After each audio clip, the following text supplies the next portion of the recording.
Welcome to Democracy Now!, democracynow.org, The Quarantine Report. I'm Amy Goodman. Democratic presidential nominee Joe Biden has taken a roughly 900-vote lead in Georgia as mail-in ballots continue to be counted in key battleground states. According to the Associated Press, Biden has secured 264 electoral votes and needs to win just one of the undecided battleground states to top the needed 270.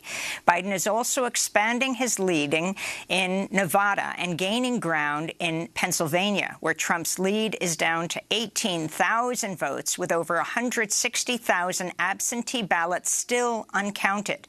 Biden's lead in the popular vote is now approaching 4 million and is expected to keep growing significantly. On Thursday, Joe Biden called for all votes to be counted. In America, the vote is sacred. It's how people of this nation express their will. And it is the will of the voters, no one, not anything else, that chooses the President of the United States of America. So each ballot must be counted. And that's what we're going to see going through now. And that's how it should be.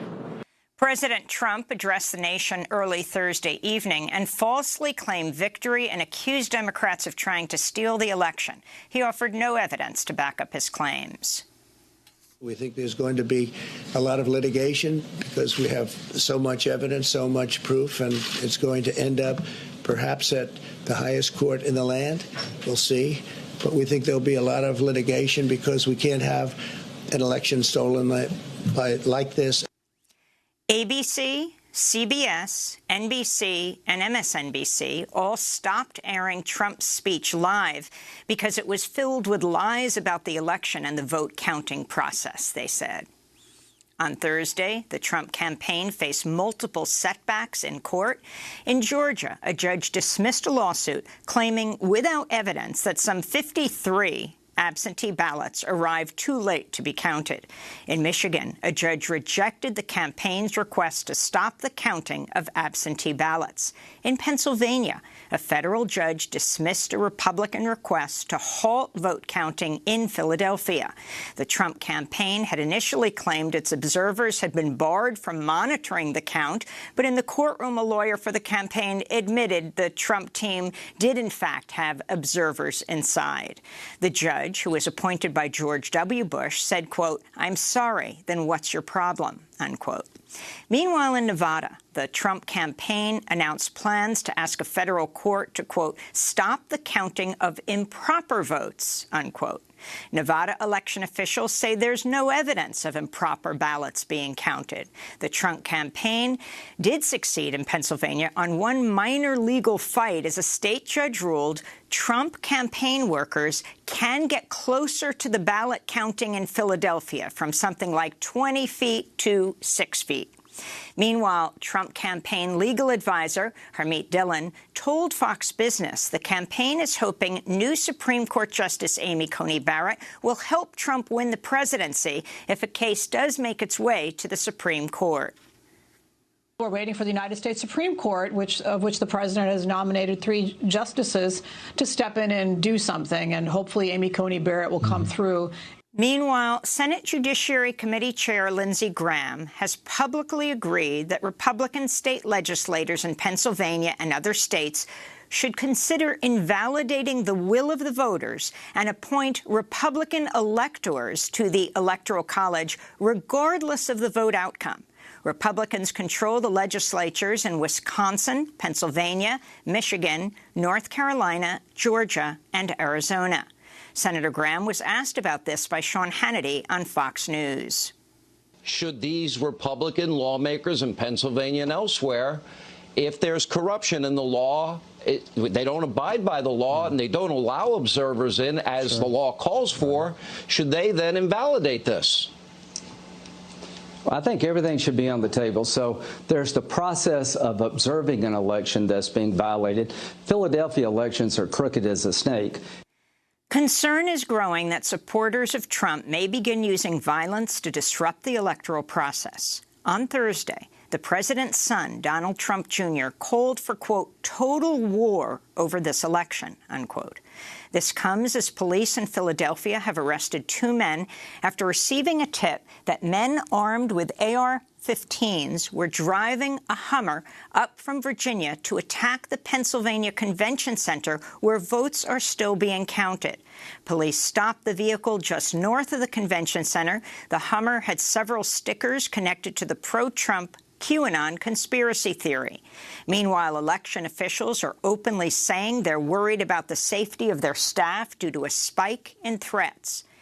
Joe Gloria is the registrar in Clark County, Nevada, where votes are still being counted.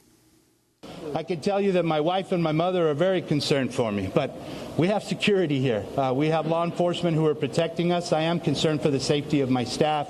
We're putting measures into place to make sure that we have the security that's necessary.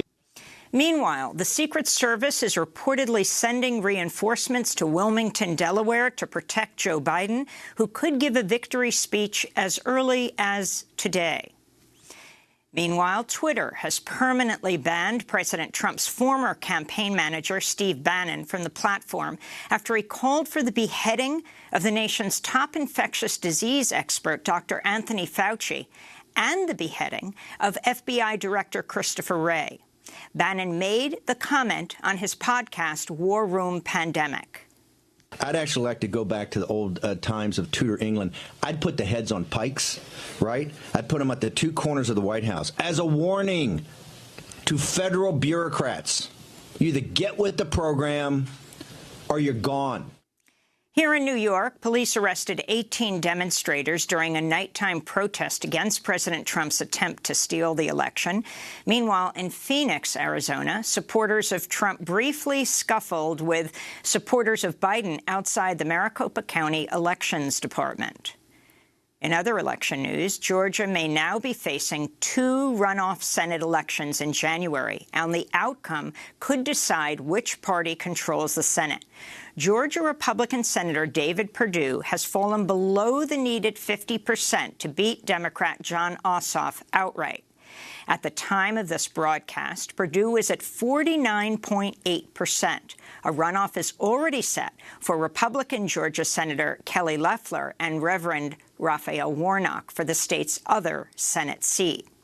Meanwhile, in Michigan, Republican Senate candidate challenger John James is refusing to concede to Democratic Senator Gary Peters. James has asked for an investigation into the vote, but has presented no evidence of wrongdoing. International election observers who monitored Tuesday's vote say they found no evidence to support President Trump's claim of voter fraud.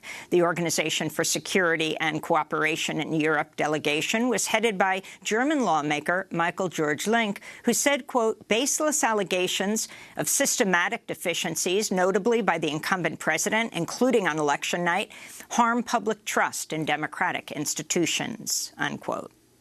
The United States recorded more than 120,000 new coronavirus cases, the highest one-day total of any country in the world since the pandemic began. The U.S. recorded more cases on Thursday alone than either China or Japan have reported in total since the pandemic began. Cases have hit record highs in 20 states, with the largest increases in Colorado, Maine, Minnesota, and Iowa. Meanwhile, the state of New Jersey released more than 2,000 prisoners Thursday in an attempt to reduce the spread of COVID-19 inside New Jersey's state prison system. In international news, Britain began a 4-week lockdown on Thursday. Greece has announced a 3-week shutdown starting on Sunday. In economic news, another 751,000 people filed for unemployment last week in the United States. Over 30 million have sought unemployment aid since the pandemic began. This comes as Feeding America warns the number of people facing food insecurity in the U.S. could rise to over 50 million this year, including 17 million children, due to the pandemic. In housing news, a real estate company owned in part by White House senior advisor Jared Kushner has submitted eviction filings in court for hundreds of tenants who are behind on rent. The Washington Post reports Westminster Management is preparing to evict the tenants as soon as state and federal moratoriums on evictions expire. In immigration news, Vice reports ICE, that's Immigration and Customs Enforcement, is attempting to deport more women who may have undergone non-consensual, invasive gynecological procedures at Irwin Detention Center in Georgia. ICE has already deported several survivors and has threatened to deport others, including a 25-year-old Mexican woman named Ana Cajigal Adan, who's currently fighting her removal. She says she underwent an aggressive gynecological procedure at Irwin in February. In more immigration news, activists continue to demand the release of hundreds of Cameroonian asylum seekers in ICE custody. Democracy Now! Spoke to Sylvie Bello, founder of the Cameroonian American Council, ahead of her Freedom Friday campaign, a weekly day of action in solidarity with Cameroonians held in ICE prisons. Freedom Friday was inspired by 40 Cameroonian hunger strikers who protested anti-Blackness, anti-Africanness, and racism in Louisiana. Today, some of those Pine Prairie hunger strikers are set for deportation on Tuesday. Please join us in calling the Congressional Black Caucus to push for the release of these Cameroonians, for Cameroon TPS, and to lift Black immigrants within the detention and outside of detention. In Central America, Hurricane Eta has killed at least 57 people as the storm caused heavy rains and flooding. Most of the deaths have been in Guatemala, where the Associated Press reports at least 42 people were killed due to mudslides. Massive floods were also reported across the Atlantic coast of Honduras, including the San Pedro Sula, where hundreds of people were evacuated. Yesterday afternoon, videos of completely flooded San Pedro Sula International Airport emerged on social media. At least 13 people have died in Honduras. Israeli authorities have demolished the Palestinian Bedouin village of Kirbet Khamsa in the occupied West Bank, leaving 73 people homeless, including 41 minors. The Israeli military came with jeeps and bulldozers. They ordered us to empty our homes. They only gave us 10 minutes. Obviously, that isn't enough time to empty even a single tent. We didn't have time to remove everything. They demolished it all with our things inside. According to the Israeli human rights group B'Tselem, Israel leveled 18 tents and sheds that housed 11 families, as well as the village's kitchens, toilets, livestock pens, water containers, and 2 solar panels. The demolition occurred on Tuesday. Palestinian Prime Minister Mohammed Shtayyeh accused Israel of timing the demolition to take place when much of the world was focused on the U.S. election. According to the United Nations, Israel has destroyed nearly 700 structures in the West Bank this year, displacing about 870 Palestinians. In Brazil, the eldest son of right-wing President Jair Bolsonaro has been charged with embezzlement and money laundering. The charges stem from Flavio Bolsonaro's time as a congressman prior to his father's election. Flavio is now a senator in Brazil. The imprisoned Saudi activist Loujain al-Hathloul has begun her 12th day on a hunger strike. On Thursday, a UN committee expressed alarm over her physical and mental health and well-being and called on the Saudi king to release her. Al-Hathloul was arrested in May 2018 after leading a movement to lift a ban on women drivers and to overhaul the male guardianship system in Saudi Arabia. The State Department's informed Congress of plans to sell 18 armed drones to the United Arab Emirates. The Trump administration recently eased restrictions on exporting armed drones to allies. This comes despite a warning earlier this year from the United Nations that the world is entering a dangerous, quote, second drone age, as more nations obtain armed drones that can be used for targeted killings outside of war zones. And in labor news, dairy workers in Washington state won a major victory Thursday when the state Supreme Court ruled they're entitled to overtime pay if they work more than 40 hours a week. For decades, farm workers have been exempted from state and federal overtime laws. And those are some of the headlines. This is Democracy Now!, democracynow.org, The Quarantine Report. I'm Amy Goodman in New York with Juan Gonzalez in New Brunswick, New Jersey. Hi, Juan. Hi, Amy, and welcome to all of our listeners and viewers across the country and around the world.